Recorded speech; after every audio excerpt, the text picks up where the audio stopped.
Salut les amoureux et amoureuses de foot, pour la revue de presse de ce vendredi, le Daily Mail rapporte que Chelsea aurait voulu signer un autre milieu de terrain le jour de la date limite, mais a été réprimandé par la Fiorentina lorsqu'ils ont demandé le prêt de Sofiane Amrabat, et ont déclaré que l'approche tardive n'était pas un moyen de traiter un autre club. Le rapport affirme que la Juventus envisage de manière sensationnelle de résilier le contrat de Paul Pogba, ou de tenter de le vendre d'une manière ou d'une autre, après qu'il n'a pas joué une seule minute pour le club depuis son retour de Manchester United. De même, l'agent de Moaz Caicedo, Manuel Sierra, a critiqué Brighton pour avoir refusé à son client un déménagement qui aurait été le rêve de toute sa vie. Par contre, Manchester United a activé un protocole d'urgence le jour de la date limite, pour signer Marcel Sabitzer à partir d'une liste de 10 milieux de terrain centraux dont on leur avait dit qu'ils pourraient être disponibles. La Football Association est confrontée à des questions sur la protection des jeunes joueurs, après des allégations choquantes contre un ancien entraîneur d'Aston Villa, notamment une demande de photos nues et d'autres messages inappropriés. Cependant, Manchester City devrait visiter le Japon et la Thaïlande lors d'une tournée de pré-saison cet été, leur premier voyage en Extrême-Orient depuis avant la pandémie. L'équipe inférieure de la Serie A, la Sampdoria, risque une importante déduction de points car elle n'aurait pas encore payé ses joueurs pour le dernier trimestre de 2022. Le mail ajoute que le président de Benfica, Rui Costa, a admis qu'il ne pleurera pas pour Enzo Fernandez dans un récit cinglant de la conduite du milieu de terrain lors de son transfert à Chelsea le jour de la date limite. La forme brillante de Joelinton à Newcastle l'a propulsé en lice pour une première sélection au Brésil. Jude Soonsup-Bell a quitté Chelsea le jour de la date limite pour ses rivaux Tottenham, parce qu'il sentait que sa voie vers le football en équipe première avait été bloquée.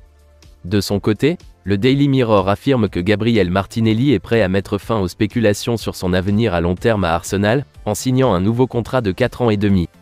Vinicius Junior portait une paire de bottes noires unies lors du match du Real Madrid contre Valence au Bernabeu jeudi soir, alors que sa dispute avec Nike gronde.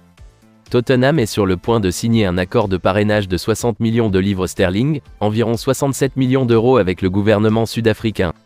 À en croire le Daily Telegraph, les stars locales de Chelsea craignent de devoir être vendues cet été, si le club ne parvient pas à se qualifier pour la Ligue des Champions en raison de la menace de graves conséquences du fair play financier. Cependant, selon The Sun, le Bayern Munich devrait mettre à disposition Benjamin Pavard, cible de Manchester United, pour un montant de 27 millions de livres sterling, environ 30 millions d'euros cet été. Le patron de Manchester United, Erik ten Hag, aurait appelé le gardien Dean Henderson, dans le but d'essayer d'écourter sa période de prêt avec Nottingham Forest. Max Aarons a rejeté 2 offres de clubs de Premier League le jour de la date limite car il veut aider Norwich à obtenir une promotion pour la première division pour la 3e fois. Le journal affirme que le Paris Saint-Germain n'a tourné son attention vers Hakim Ziyech de Chelsea qu'après la fin de ses efforts pour signer Malcolm du Zénith Saint-Pétersbourg, bien que les règles actuelles lui auraient permis de quitter le club russe pour rien. Son contrat comprenait une clause signifiant un des frais de 23 millions de livres sterling, environ 26 millions d'euros devraient être payés. Par contre, Paul Gascoigne a révélé qu'il avait brutalement refusé de déménager à Chelsea et à Aston Villa lorsqu'il a mis fin à son temps avec la Lazio en 1995 et a rejoint les Rangers. Nicolo Zaniolo serait prêt à poursuivre les Roms pour le traitement qu'ils lui ont réservé ces dernières semaines. L'Ajax a annoncé John Heitinga comme entraîneur par intérim jusqu'à la fin de cette campagne déjà agitée. Comme l'explique le Evening Standard, Chelsea prévoit d'éliminer les joueurs pour aider à financer une autre série de grosses dépenses cet été. Tandis que le Daily Express affirme que l'avenir à long terme d'Alain Saint-Maximin à Newcastle reste incertain, le club étant incapable de lui offrir des garanties en termes d'augmentation du temps de jeu. Et que Manchester United aurait laissé passer une opportunité de signer un nouvel arrière-droit en janvier, en raison de la reprise de forme affichée par Aaron Wan-Bissaka. Arsenal a sérieusement envisagé une décision à la date limite pour le milieu de terrain de la Real Sociedad et la cible de Barcelone Martin Zubimendi, après avoir mis fin à leur poursuite du meneur de jeu de Brighton Moaz Caicedo, selon des informations.